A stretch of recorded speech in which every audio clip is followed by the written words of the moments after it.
1 bulan sejak pecahnya konflik antara Amerika Serikat dan Iran, tekanan publik terhadap perang semakin meningkat, namun anggota parlemen AS belum mengambil langkah tegas untuk menghentikannya. Dilansir melalui kantor berita Al Jazeera, 29 Maret 2026, jajak pendapat terbaru menunjukkan mayoritas warga Amerika tidak setuju dengan keterlibatan militer di Iran, terutama karena dampaknya terhadap kenaikan harga bahan bakar. Meski demikian, Kongres AS masih terpecah antara Partai Republik dan Demokrat dalam menyikapi konflik tersebut.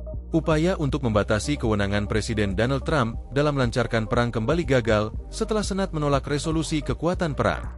Pemungutan suara berakhir dengan hasil 53 berbanding 47, dengan sebagian besar anggota memberikan suara sesuai garis partai. Di tengah situasi ini, Partai Demokrat di Dewan Perwakilan Rakyat sebenarnya memiliki peluang untuk meloloskan resolusi serupa, namun memilih menunda pemungutan suara. Langkah tersebut dinilai sebagai bentuk kehati-hatian politik di tengah tekanan dari berbagai kepentingan, termasuk lobi pro-Israel dan pertimbangan elektoral.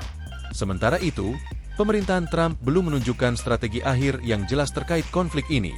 Pemerintah hanya menyoroti keberhasilan melemahkan kemampuan militer Iran tanpa menawarkan solusi jangka panjang. Para analis menilai perang kini memasuki fase perang gesekan yang justru dapat menguntungkan Iran. Direktur Intelijen Nasional AS, Tulsi Gabbard, menyebut bahwa rezim Iran masih bertahan meski mengalami pelemahan signifikan. Data jajak pendapat menunjukkan sekitar 61% warga Amerika menolak perang, sementara tingkat persetujuan terhadap Trump turun menjadi 36%, terendah sejak menjabat. Di sisi lain, dukungan terhadap perang masih cukup kuat di kalangan Partai Republik, meski mulai muncul perbedaan pendapat di internal mereka. Beberapa tokoh seperti Rand Paul dan Thomas Massie mulai menunjukkan sikap kritis terhadap kebijakan tersebut. Perdebatan juga muncul terkait rencana pendanaan perang sebesar 200 miliar dolar AS yang diajukan oleh Menteri Pertahanan Pete Hegseth. Sejumlah anggota parlemen dari kubu Partai Republik mempertanyakan penggunaan anggaran besar tersebut, bahkan ada yang menolak kemungkinan pengerahan pasukan darat ke Iran. Di luar Kongres, kritik terhadap perang juga datang dari tokoh konservatif seperti Tucker Carlson yang menilai konflik ini bertentangan dengan janji Trump untuk menghindari perang tanpa akhir.